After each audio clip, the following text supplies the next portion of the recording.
I'm so happy to be able to join you all for this course of freedom of thought, for freedom of life on this planet that you have organized as students at Cornell from our wonderful rooftop garden in Delhi, which otherwise is hugely polluted just now, and of course in total chaos because the big banks and big finance want to grab the biggest self-organized earth economy of the world. That's sadly what Cornell is playing a big role in, through becoming a big hub for propaganda for the biotech industry. My experience with biotech, besides my having been an expert for the United Nations for framing the biosafety protocol that flew out of the Convention on Biological Diversity, which will be having its meetings in Cancun very soon. And I'm very happy to announce the CBD is actually giving me an award for 30 years of service to the earth in spite of all the propaganda machinery organized through Cornell and others who support them to make me look like I don't know my science. I do. It just happens to be a different science from the mechanistic science that is promoted through genetic engineering and the fraudulent unscience and pseudoscience promoted through propaganda, which is how the Cornell Alliance of Science should be renamed the Cornell Alliance of Unscientific Propaganda, to defend failed crops, failed biotech, and a poison cartel now of 3. In India, the story of GMOs begins with Monsanto's illegal entry, importing Bt cotton seeds without permission in 95, pushing field trials in 98. I had to sue them in the Supreme Court of India. The court admitted for 4 years they could not commercialize this miracle they were bringing to Indian farmers, a miracle that they thought justified their extracting 75,000 to 80,000% more money for cotton seeds, cotton which has evolved in India, cotton which was a fiber of freedom through which Gandhi defeated the last empire, which was around cotton. An empire based on taking Africans to the United States. That time not a United States, just as today it's not a very United States either. Cotton without slavery, you wouldn't have the so-called miracle of the empire. Cotton without colonization of India, you wouldn't have that miracle. And that's why Gandhi pulled out the spinning wheel and said, I will spin freedom. We will bring down the empire by creating our own economy. We call it Swadeshi, self-making. And I took inspiration from Gandhi's spinning wheel when in 1987 these poison cartels were at a meeting saying the only way we can grow in the future is by owning seed, taking royalties, and for that we must do genetic engineering because now we can pretend we are creators and inventors of life.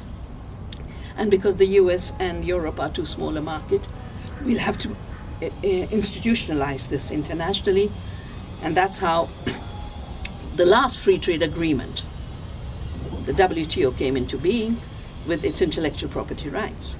Because I'd heard them in 87, I started to work both at building the alternative on the ground to keep our seeds free through Navdanya, but also with our government to not allow patenting of life to be treated as an invention that is an illusion. Also, with our ambassador at GATT to ensure that this absolute empire of life was not in the hands of the Monsantos of the world. We succeeded by excluding patents on plants and animals. Today, Monsanto is suing India, saying, got to give us the monopoly, even though it's unscientific to claim you are the inventor of life. This beautiful Tulsi plant, it's been pirated, even though we know for centuries it's good for healing. The neem that stands in front of our office, the basmati, the wheat, the entire biotech empire rests on piracy. Piracy from nature for her creativity, piracies from ancient cultures like mine, which are biodiversity cultures. They have no other place to turn to know how plants work, what they do, what they give us, including the climate-resilient crops that Gates Foundation, which supports the Cornell Alliance, claims to be supporting the innovation of subgene, they call it, flood-tolerant rices we have in our community seed banks, salt-tolerant rices we saved and distributed after the Orissa super cyclone, after the tsunami. Every claim to invention that is being defended by Bill Gates and the Cornell alliance that he supports is piracy, and we need to see it for that and defend with all our love the beautiful gifts of the earth, the creativity of humanity. The result of these illegitimate patents, which never were granted in India, but in Monsanto's mind they existed, was the collection of illegal royalties. Today, 300,000 farmers, most of them in the cotton belt, and 95% of the cotton is claimed to be Monsanto's cotton, BT cotton.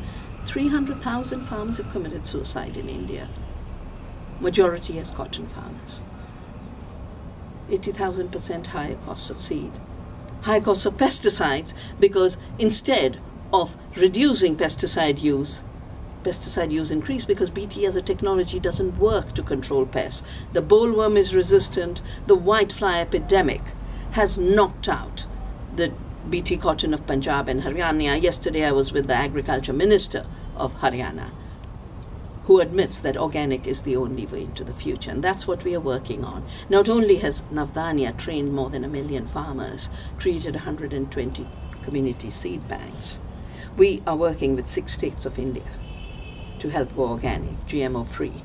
Right now we have managed to keep Bayer's GM mustard at bay. The season for planting is over. Bayer's mustard, Monsanto's BT cotton are now the same because Bayer is now Monsanto. These companies started in Hitler's Germany to make chemicals to kill in the concentration camps. The DuPonts, the Monsantos, all had partnership. There was a Mobay, Monsanto and Bayer as one company. We are talking of 3 giants. And just like a cancer cell does not know when to stop growing, and the only way it stops is when we, through health, force it into recession, the poison cartel doesn't know how to stop growing. And sadly for them, Cornell, which should be doing scientific work, has become a propaganda hub, including a Ronald Herring who lies about the BT cotton story of India, who lies about those of us who try and protect our country's freedom, the seed sovereignty of our farmers, the seed sovereignty of the nation, the laws and constitution of our country. Lawlessness is the way the Wild West worked. Lawlessness is the way US was colonized. And today when I look at Standing Rock, standing proud, 500 years of colonization hasn't knocked out the spirit of the indigenous people. That is the spirit that will carry us through, not the lies of the empires of the past, which are the same empires of today. We've just held a Monsanto tribunal and a People's Assembly at The Hague. Hague is where the criminal court is. These are criminals, and we tried them as criminals. Evidence from around the world of crimes against nature, crimes against the earth, crimes against humanity.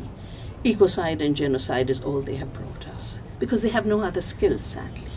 They might call it science, but the science of killing is not what the earth is calling for. The science of living is what we need, and we need that through practice, through experience, through combining indigenous knowledge, women's knowledge, with the cutting-edge ecological knowledge that we get. Partnerships with Cornell have been better in the past. ISAAA today is a propaganda machine too, lying everywhere. They will not tell you there's a 7% decline of BT cotton in India. Their graphs of GMOs just climb like that, and just like the graphs kept climbing for the Democrats and then collapsed. We are going to see a collapse because illusions do not support life. Years ago, our national poet, Tagore, was creating a University for Life. He called it the Eastern University, the Forest University, Shantiniketan. He wanted someone to do rural development. He went to Cornell and said, send me your best student. It was Elmhurst, who became his secretary, who then later moved to England on Tagore's inspiration, started the Dartington Trust, which now has started the Schumann College, the Green College. So Cornell has had a role to seed another thought, another learning, another science. It can play that role again. And you, the current generation, will change the future of Cornell while we change the future of the earth together. Let's work for creativity. Let's work for compassion. Let's work for peace. Let's work for solidarity.